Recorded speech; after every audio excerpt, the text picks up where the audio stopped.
crazy. Let that turn go.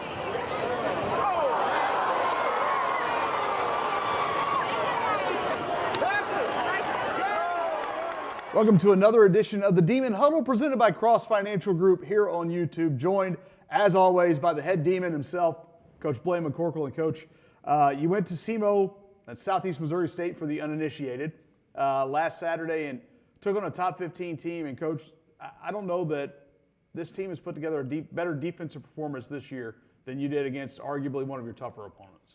Yeah, our defense played really, really well and kept us in the game all the way really till halfway through the fourth quarter when that last field goal kind of separated it for good. But they played hard. They had a good plan. They executed. Coach Connor and the defensive staff did a really good job all week of putting some guys in some different spots, giving a few looks maybe that they hadn't seen, and the guys just played hard. You know, at the end of the day, you know, regardless of what we draw up, you got to go execute and you got to play hard, and the guys did that, and some guys really stepped up, and I was proud of them for that. You know, that offense at SEMO is as potent as any in the country. You know, and that DeLaurent kid, the quarterback, you know, he may be an NFL quarterback. He may get in a camp somewhere here before we know it, and he's talented. And they got those big, tall receivers, and I was really proud of our secondary, just fighting, just staying in the fight, and you know, fighting the ball all the way to the ground. You know, not let those guys come down with it, and there was a lot to be encouraged by. We've got to compliment each other on the other side of the ball, and that's where we've got to get better. Is we didn't do enough on the other side of the ball to get those guys off the field. You know, and I think the stat of the day offensively, if you look at the other side, was 0 for 2 on fourth down. Those were, you know, 2 fourth down conversions that you've got to make when you call them that can really change the momentum of a game, because you get those fourth downs, maybe you don't go down and score, but you're on the field for 3 more plays, eating more clock, saving your defense, or you build a little bit of momentum and go down and get a touchdown or a field goal, and then you shrink the game a little bit, you know. So the 2 fourth downs offensively were really, really disappointing, because there were some moments in the game where I felt like offensively we were close to kind of getting over that hump, putting together a good drive. I think we had 4 3-and-outs on the day out of 10 drives. That's too many. So there's a lot to work on there, but you know, again, proud of the effort. You know, our kids are still fighting. They're still hanging in there, and going into week 6 for them to still be playing at the same level of effort, intensity, and physicality they are speaks a lot for them. When you look at the secondary, I mean, we won't talk exactly how many cornerbacks you had on this trip, but it was not a big number.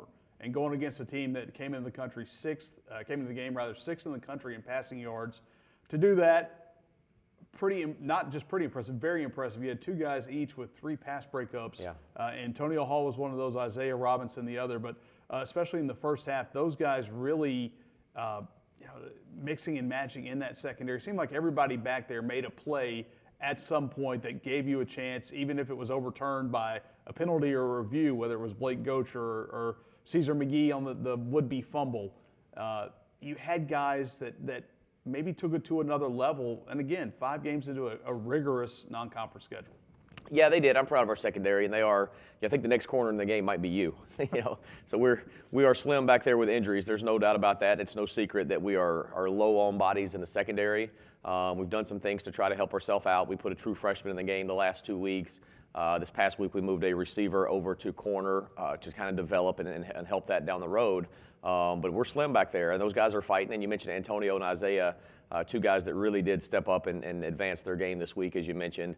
I think there was one time there in the first half, going to our left from the sideline. Isaiah broke up 2 passes in a row when they were in scoring position and helped set up a field goal instead of a touchdown. So those guys are playing hard. Antonio getting his first interception was really exciting. I think the sideline was excited as I saw him all night when he got that, because he's a guy that's just been working and he's got a great future. And a lot of those guys back there, you mentioned Caesar's just a great talent. You know, he got back a week ago after going through some things that held him out for a while, and he's playing really well, and he's a great talent. And so those guys are working. They're working. And as they keep doing that, we got a lot of football left. We're 0-0 in conference play. If they keep working and progressing the way they are, I think good things are coming for our defense to continue doing what they're doing, but our team as a whole. You got a couple guys back offensively as well, and that made a little bit of a difference. You talked about there's still a long way to go in terms of, maybe not a long way to go, but you've got ways to go in terms of extending drives, in terms of converting third downs. But when you do get a couple of those guys back, it's got to, they're going to take some time to reintegrate themselves, but they made a couple of plays each as well.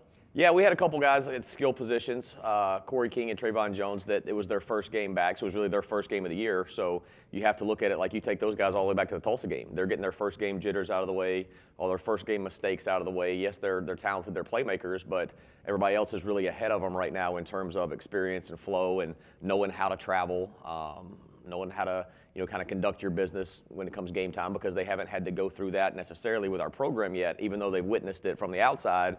It's a little bit different when you have to actually do it and be that guy and lock in and get ready to play. So it is good to, have a couple of those guys back, and they're going to help us down the road, and we'll create some things for them for sure. But this is a program that's built on good, solid culture and discipline and things like that. And what we do is not easy, and it's not for everybody. So sometimes it takes guys a little bit longer to put themselves in position to do that. And when guys do that, they've kind of earned the right to wear that N on the side of their helmet. Then you earn the right to get in the game and make those plays. So I'm proud of those guys for the way they've handled their business and putting themselves in a position to be back and able to help the team. Talked about culture, talked about discipline, talked about X's and O's. Let's go ahead to Saturday at Stephen F. Austin, resuming one of the great rivalries in FCS. No matter the name, no matter what you play for, there'll be details later this week coming about some of that stuff. But Northwestern State, Stephen F. Austin, you've been around the FCS. And when I say around the FCS, around the FCS, a rivalry that always kind of stuck out to you? From the past? Yes. Oh, yeah. So I've been around some pretty good ones. I mean, I go back to when I was playing. LSU Alabama was always a big rivalry. The Ole Miss game was always big. And then when I got into coaching, one of the funnest ones actually was Sewanee and Rhodes, which is one people don't think about, but that's a old historical rivalry. When I was at Richmond, the William and Mary game was a really big one. They called it the Capital Cup because Richmond and Williamsburg were the two capitals of Virginia at one point, so they play for the Capital Cup every year. I think it's one of the, they call it the South. We don't call it the South down here, but they call it one of the South's oldest rivalries, and a great one. We always played them the last game of the year. It was always heated. Fortunately, we got the best of them. I think I beat them 5 out of the 6 times we were there. I actually played them twice in a row one time. We played them the last season of the year, got a bye week, and then played them in the second round of the playoffs, so that kind of added to the rivalry. That one was a lot of fun. And then the big FCS rivalry, which is about to go away because they're moving up, was I was at Delaware and Villanova, was a big rivalry. It was the Battle of the Blue Line, which goes right there between Pennsylvania and Delaware. And that's another one. It's always the last game of the year and pretty heated. But I'm excited about this one against Stephen F. It's one that everybody knows about because of the trophy and all that stuff, the largest trophy in college football and the history with it. I think this is our 78th meeting coming up. We've got a pretty good advantage in it. I think we're up like 46 to 28 to 3 if my math's correct. So we got to make sure we stay on that side of it. But those rivalries in the past were all a lot of fun. But I'm excited about this one. This is one that I've always known about and kind of watched from afar, and to be a part of it's pretty neat.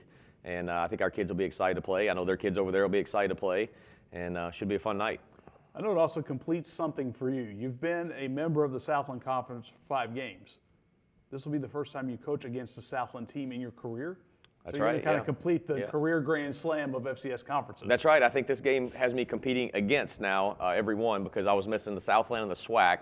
I competed against the SWAC earlier this year against Prairie View, and now I'll have the whole country covered.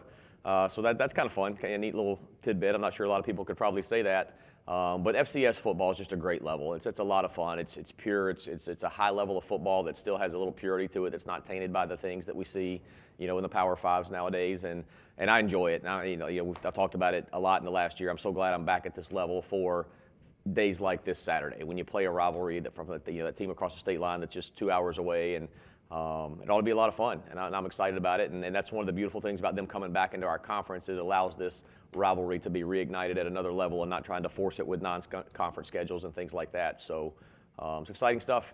And again, that's another byproduct of realignment. Is a lot of those rivalries have gone away or are no longer yearly rivalries. I mean, now you look at Bedlam, Oklahoma State are no longer going to play. But for you, let's just switch to the mindset when you go into coaching a rivalry game, because our first chance really with you here to kind of pick your brain about that. How much does it change? It doesn't look like a whole lot changes. Still X's and O's that still go beat your opponent. Do you focus on the rivalry? Do you kind of let it play out organically? And no. Yeah, yes and no. What's unique about where we are right now, and Coach Connery, who will be here in a bit, and I were talking about this earlier, the rivalry right now, a lot of our kids have never played in it because our team is so new. There's very few players on our roster right now who've actually played, against that other team. So we've got to kind of educate them on what the rivalry is, because right now they just know it's a rivalry, but they don't know the history, they don't know the tradition. So tomorrow when we have our team meeting, when we present our next opponent, I'm going to spend a lot of time talking the X's and O's and the game plan and that, but I am going to give them a pretty good history lesson as well as to when this thing started, how it started, where the trophy came from, where the trophy went, what's coming new, which is kind of exciting. Hopefully we can get that thing figured out. And just let them know that, hey, this is not your average game. But at the same time, you have to prepare like you prepare every week, because sometimes in rivalry games, people let the emotion take over. They get so wound up that they forget to prepare for the game. And you show up for the first 2 minutes, you're just fired up and you're playing your tail off, and then you forget what's going on, because once you kick off, all that stuff goes away and it's just another football game. So it's exciting, it's fun. I know the alums get excited about it. Sometimes it is bigger than that for them than the players, because the players are just playing another game. When they leave, then it becomes a little bit bigger, But we have to make sure we do our part to honor all the people for 78 years who've played in that game, and their blood, sweat, and tears, and their emotion that went into it. And that's our responsibility to make sure that we represent all those guys who've worn our uniform well in that game. And also, nice short trip as opposed to the first three right, have been a little longer on the road. This one's a tidy little 2-hour trip. It is. We'll go, it's a night game, so we'll go the day of the game. And I was thinking about it earlier. I think in my 26 years of coaching college football, I don't think I've ever left for a game on the day of the game. So that'll be a new experience for me. I'd have to think really hard if I've ever done that. I don't know that I have. But that's the proximity. That's kind of where we're at. So it'll be a little bit different feel for me. And we'll put together a good plan. Dan Corn, our director of football operations, does a great job planning our travel and our meals and all those things. I'm sure he'll have us a good plan to get there and be rested and fed and ready to go at 7 o'clock. Well, in the Capital Cup, but it'll be a good one for you to kind of get your feet wet. Your first Southland Conference game. That's right, yeah. Happens to be a rivalry. So a lot of storylines going into that one. We'll have more storylines and more Demon football when we come back with Northwestern State defensive coordinator Matt Connor. You're watching the Demon Huddle presented by Cross Financial here on YouTube.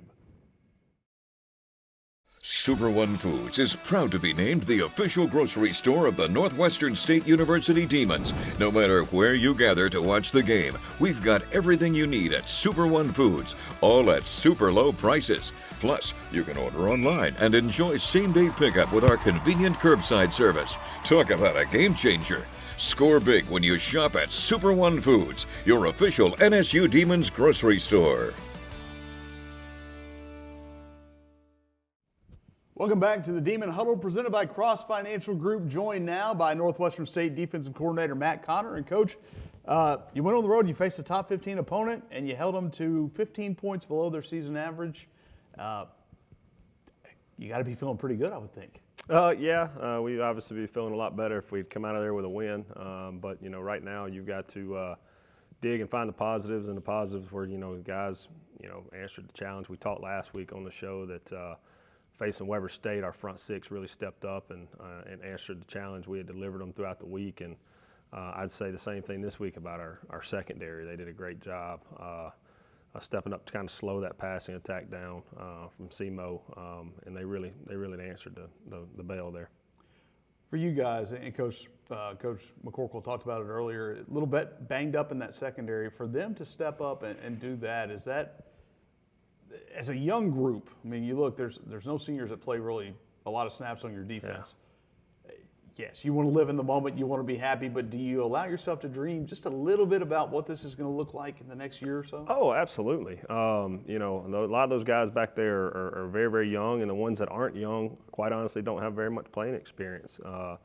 Antonio Hall, we kind of joke all the time, he's kind of growing up right in front of our eyes. He had he played in his 5th college football game Saturday and had an unbelievable game. And, you have to remind yourself with a guy like Antonio, every time the ball is snapped, it's a learning experience for him. And he's still in that stage where he's seeing a lot of new things. And, at times things might happen fast, but he's handling that really, really well. You kind of, sometimes those guys don't know what they don't know, so just go out and let them play. Let them play fast, and put them in situations to be successful. Keep things simple for them, and it'll pay off. He had a remarkable game. Not only the first interception of his career, but the 3 pass breakups, 1 or 2 in the end zone, and going against those 2 tall receivers. I mean, that's a challenge that, there's things to be said. When you're 6'1", that's great size for a corner, but when you're going up against 6'5" or 6'6", it adds a level to that challenge. Yeah, it does. It definitely adds more space you have to defend, because they can go up and their catch rate, their catch or wingspan is out of this world. And we saw in previous weeks leading up to SEMO, a lot of times that quarterback, if he was in trouble or he wasn't sure what he was seeing, he would just kind of throw it out there to 1 or 6 and let them use their height and let them use their ability to jump to go get the ball. And we preached all week to all of our defensive backs to strain for the ball. There's no secret. We play a lot of man coverage. And so, those guys get put in situations where it's them, it's one other guy, and they know the ball's coming. And they have to be able to handle that situation, not panic, know that I got to be close enough to him to fight the ball through his hands, and then when the ball gets there, you got to fight it all the way to the ground. And we tell them every week, every day. They probably get sick of me saying it, but it's not a catch till it's a catch. You make sure he comes all the way to the ground with it and fight the ball all the way down and do whatever you have to do, strain to get the ball out. And you saw some of that Saturday. You brought up something. You said you play a lot of man coverage. You've got young guys. Do you think being a man-heavy team, does that help grow kids? I mean, improve faster? I mean, is it simply just a matter of scheme? Because you can grow. I'm sure you can grow up in a zone scheme as well. But being tasked with man-to-man at such an early part of your college career, grow faster? Yeah, I guess it can. It goes back to we have to take an honest evaluation of our personnel and figure out what they're best at. What can we do? What can we call? What scheme can we put out there within our system? Because that's not going to change. But what scheme can we put out there within our system to help them be successful? And you have some guys that, quite frankly, are just going to struggle to play man. That's just it's not in their skill set. They might be great zone players, but they just struggle to play man. And you have other guys that seem to be comfortable in man. But I do know this over my time of doing it is you just have to continue to put them in those situations. And we play a lot of man in practice, and I'll be honest, there's times that receivers come down with balls in practice, and that's all right. You pat those guys on the butt and you tell them, hey, look, next play we're going to put you right back in that situation. And they just have to grow and learn to be comfortable in that. And I really do think Saturday we saw some guys slowly start to be comfortable in that situation. And it's a situation they've been put in since last spring over and over and over again. And I know that can get frustrating sometimes at practice, but yeah, that's how you got to get them comfortable in it. Just continue to put them in that situation and force them to respond. And they did Saturday. We've talked about him pretty much every week, and we probably will, hopefully till the end of the season. But Blake Gocher will enter Saturday's game as the #1 tackler in the country. Yeah. He also leads the Southland Conference in tackles for loss per game. He had another remarkable outing, and we saw one play that doesn't go down because of a penalty and a review, but in the red zone, forcing a would-be fumble that Caesar McGee jumped on. Unfortunately, because of a penalty and an overturned replay, it didn't happen, but he just continues to grow within this system. Yeah, he does. We've talked a lot about it before. I mean, he's just a savvy football player. There's something to be said about a player who ends every play at the football. And it really doesn't matter where that ball is or what play design that was. You can pretty much bank that Blake is going to be at that ball when the whistle's blown. And to me, that's a sign of just a heady player that understands the system. He knows he has some freedom in the system. But as I've mentioned before, Blake's doing an outstanding job. But you got to credit, Chancellor Owens and Johnny Mitchell and those guys in front of him for letting him get out there and get to the ball. When he does have, fight off blocks, he does a great job, but they're eating a lot of stuff up for him, and those are that's a thankless job that they do up there. I've coached that position for a long time, and when you look at those guys, sometimes their stats won't jump off the screen at you, but they have a huge role in stopping the run game for us and helping Blake do some of the things that he's doing. Well, Chancellor Owens got his first full career sack. He had a half sack last year, but first full one Saturday. It'll be interesting as we look towards SFA, Coach. The last couple of weeks, Weber State came in with a tremendous rushing attack that was top 15 in the country. SEMO comes in with a tremendous passing attack that's top 10 in the country. This week, it looks like a little bit more of a balanced offense from Stephen F. And they've had a very interesting schedule with a light warm-up game with North America, and they've also, they've played a FBS team in North Texas. They've already had a conference game under their belt. They're coming off a bye. So probably a lot more balance and a lot more options maybe than you've seen on both sides from the last couple of weeks. Yeah, it sounds like you've been sitting in our meeting rooms. I haven't. They are. I think they're probably one of the most balanced offenses we face this year. They are, to use the numbers, they are exactly 49-51 run pass. And so they are about as balanced as they get. They have weapons at every level on their offense. They have a couple of really, really good receivers. One that can kind of really get behind you, and then the other one that's kind of a big, physically imposing guy, similar to what we saw last week out of SEMO. You know, and then they've got a running back there that, you know, not necessarily the home run guy. He can be, but I think he's like 5'11", 230 pounds.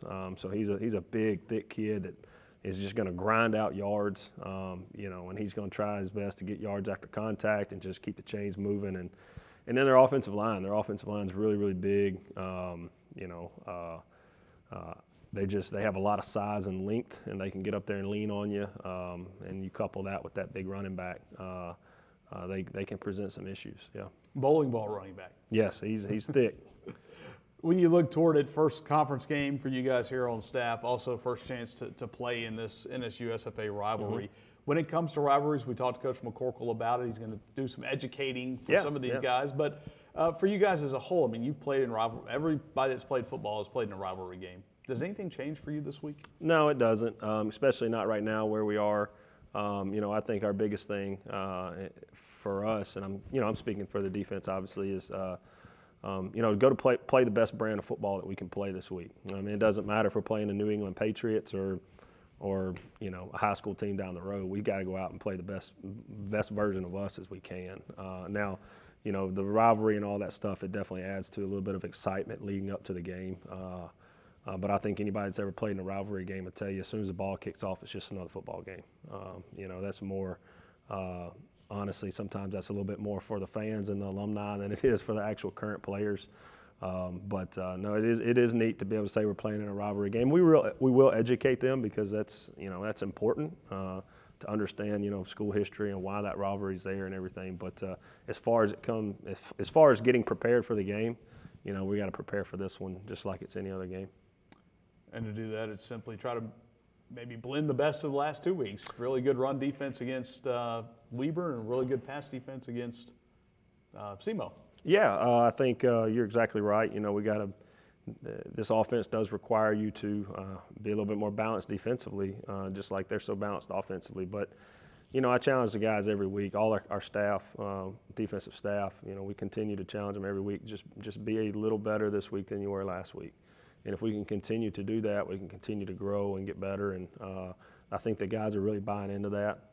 You know, you saw some things much improved this week than last week, and the week before. Obviously, you know, things have slowly been improving, and we just got to stay on that track. We're not good enough to take steps back. You know, we have no option but to get better.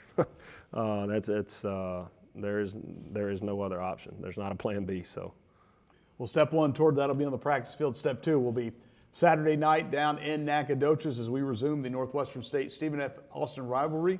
We'll resume the final section of the Demon Huddle presented by Cross Financial Group, and we're joined by Special Teams Coordinator Justin Williamson next on YouTube. Whether it's in the trailer, behind the camera, or on the air, NSU has a place for you. Learn the ins and outs of an ESPN broadcast while getting a full-fledged education in sports media or broadcast journalism. Northwestern State University. New media, journalism, and communication arts. Learn more at nsula.edu/new media. We're back with the Demon Huddle presented by Cross Financial Group, joined by first-time guest, Northwestern State Special Teams Coordinator Justin Williamson. He's smiling now. Hopefully, when we get done with this, he'll still be smiling. And knowing Jay will, he probably will. So, Coach, welcome. Welcome to the Demon Huddle. So we'll talk a little bit special teams. We'll talk some linebackers, your two areas of expertise. And let's just start with the kind of the phase that everyone seems to forget about a lot of times. It doesn't sometimes understand the importance of it. Special teams, you are responsible for kick game, kick coverage game, all that fun stuff. A lot of hidden yardage there that people don't talk about. So we'll jump right into it. You know, kind of been a roller coaster first few weeks. You know, the kick game has had its issues, had its good moments too. How do you keep those guys kind of on an even keel? You know, we're talking baseball a little bit before, and that's the even keel sport. But how do you keep your guys from getting too high or too low? It is a mind game there, especially for our specialists. Confidence is a big thing, and just like a little bit different than like maybe being on offense and defense, where you have a big lump sum of plays, like 60, 70 plays. They go out there, they probably only kick 7, maybe 10 times max, depending on what they're doing. So you just got to continue to like boost up their confidence. And sometimes I get after them. I got after them a little bit this week, and it's a little challenge out there. But it'd be interesting to see how they respond. And I think the other night, Sunday night, they responded pretty well. They went out there and kicked well. And like Coach says, it's kind of a start of a new season right now going into conference. So I'm going to just try to encourage those guys to kind of put everything behind them, and let's start new on Saturday and get some good kicks going. And then in the return game, get those guys some more confidence just to be able to catch the ball and get vertical, because there's some big plays out there, and we got to take advantage of them.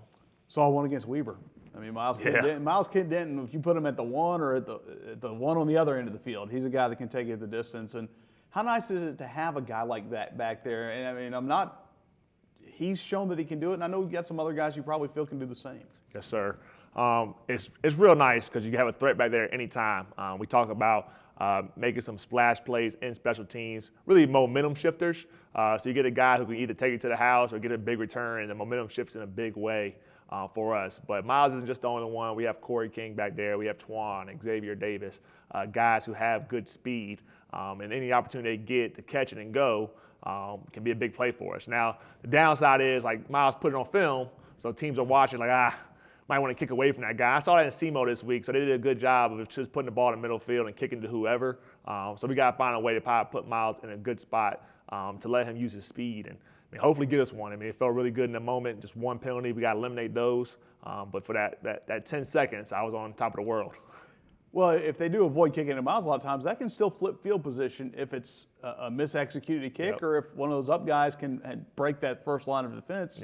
You're probably about where a really good Miles return gets you. Yes, sir. Yes, sir. So, I mean, like I said, just give those other guys opportunities to make a big play. So we got two guys back there every single time that have an opportunity. Now in the punt game, when he's back there, I think guys are just trying to kick it. I don't know if they're really trying to avoid him. So we can get some opportunities there. I think will be big. But like I said, Corey King's another explosive guy. Glad to have him back going. Like Twan got an opportunity right there. And like I said, Xavier Davis is the one that nobody's really seen yet, but I've seen him in practice, and I'm pretty excited for him to get his opportunity too.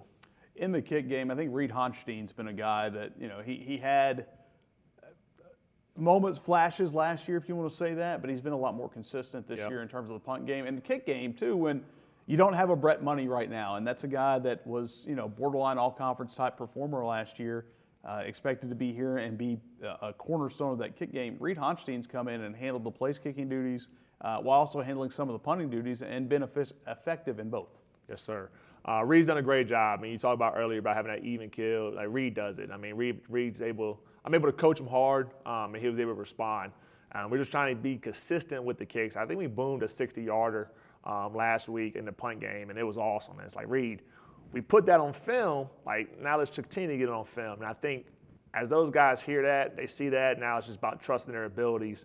Not really panic in the moment. I think that's the big coaching point for them. Is just, hey, whenever you go out there, even though it's the game, it's still practice. Like, go through your technique, go through your fundamentals, and be able to hit the ball well so we get a good kick. But Bree's been phenomenal. He's been the guy that we can really rely on in a lot of ways, especially even in the kickoff. Like, we need a guy to go out there, maybe a specialty kick, or even just give us a good placement kick. Reed's the guy who can be able to throw it out there. We'll shift now. You've got two titles. We mentioned special teams coordinator, linebackers coach, and we talked about Blake Gocher, I think, just about every week on here. So we talked with Coach Connor about him. There's really not a lot more to say about Blake, but let's talk about Landry Huddleston. Had to come in. Danny Sears got dinged a little bit, and Danny's been a great story as well. But Landry Huddleston is the one guy that came from Belhaven, the one player. Plenty of coaches came with Coach McCorkle from Jackson over this way, but Landry's been the one guy. What has having him in that linebacker group meant for you in terms of when you're trying to teach the Cadillac Roans and the Blake Gochers and those guys your system? How nice is it to have Landry there? I mean, it's awesome. I mean, Landry came with us from Belhaven, like you said. It was a pretty cool story. I mean, when we were leaving, he came to Coach McCorkle and said, hey, I like how you coach, and I like how Coach Jay will coach. And that meant a lot to me because I was only around the guy for 1 year. But when he came here, he helps those guys understand what we're trying to do. And then on film, stuff Landry does, I can say, hey, this is how it's supposed to look. For Cadillac, for Blake, and for Danny. And I think they rely on him at times, like, hey, what should I do here? What should I do at this moment? And now those guys kind of caught up to speed. And Landry still has been a good backup role for us, but he stepped up in SEMO. I think he was very productive. I think he had 31 plays on defense, 7 tackles. And when I watched the film, I'm like, this guy's flying around. So it's encouraging to see that. And I think that's going to help his confidence and give us some depth at linebacker right now. 7 stops and 31. That's a pretty good percentage. Yes, sir. Let's look ahead to Stephen F. Not so much the X's and O's. Let's talk a little bit. Coach McCorkle talked about playing in the Capital Cup. You're a Richmond Spider guy. You don't like William and Mary. We probably got that out of the way. But, from a player's perspective and a more recent player, no offense to Coach McCorkle, Coach Connor, you're a little younger, much younger than I am. But when you look at this, when you're playing in these rivalry games, does anything change from a player's mindset? I guess the deeper you get in, maybe not the first time. I guess 2 questions. Does it change? And then maybe 2, when did you as a player realize the importance of that game against William and Mary when you were at Richmond? It definitely changes. I think the coaching cliche is to say, hey, you got to prepare for every game like you would just any game. And you learn that from some of the best coaches. And that statement's always true, but when you do get into these rivalry games, there's a little bit of hatred in your heart. For myself, down there in Richmond, William and Mary, we're both there's private schools in the same state. And it's like, all right, well, one school offered me a scholarship, the other school didn't. And it's like, all right, there's a little hate there. And then as you start to build that and understand the importance of the rivalry, when you get into that game, you're just like, all right, I'm about to knock these guys' heads off. And then you have those bragging rights. So, you'll run across those guys just being out in public. There's probably plenty of guys that live in the Texas area that cross those guys. They probably got some guys on SFA that live in Louisiana that they know each other. So you have those bragging rights, and you want to carry those bragging rights year in and year out. So yes, the game does intensify a little bit. From a coaching standpoint, you got to continue to attack it like you would every single week, because the biggest game is the next game. But for the players, all right, we're about to play a team that's only, about 2.5 hours away from us. It's real close. There's big implications. So, yeah, from a player aspect, you got to intensify a little bit. You got to play a little angry. Got to knock somebody's head off. I know they're on YouTube, but at the same time, it's like, man, that's the mindset you got to have. You got to love the sport for the violent aspect of it at times. But, in those rivalry games, it gets a little bit pushy, gets a little shovey, and just want to see those guys go out there just trying to get after them. What was your favorite memory of the Capital Cup when you played? All right, so there's plenty of them. It has to be the last one, my senior year. We went over to William Mary. We were 7-4 going into that game. Kind of like on the outside of the playoffs, sitting out, and we knew we had to win the game, no matter what would happen. If we win the game, at least you finish your career on a high note. But we got blessed to go to the playoffs. So we had to be that last year. Ended up having a sack. So just big game for us. We were physical, played tough. My sophomore year was a big one too. So that was Coach McCorkle's first year. Kind of same deal. We were 7-3 going that game. Having the idea we were going to playoffs. Unfortunately, we didn't. But in that game, we won 21-14. I had a huge play on a reverse by Trey McBride, the guy in the playing in the league for a couple years. But it was just one of those games where you have to be. We use this term being on a 10 all the time, because if you're anything lower than a 10, you're putting yourself at risk for losing. So in those games, everything you do, fundamentals, jobs, all that stuff, you have to be on a 10. Anytime you're below a 10, you put yourself at risk. But a lot of good memories in that game, a lot of great ones. I was lucky to be 3-1 against the old Tribe. Well, let's see if you can start 1-0 against the Lumberjacks in this new rivalry. Well, he was on a 10. He stays on a 10. Justin Williamson, thanks for wrapping up the Demon Huddle. We'll see you next week right here on YouTube for another episode of The Huddle presented by the Cross Financial Group.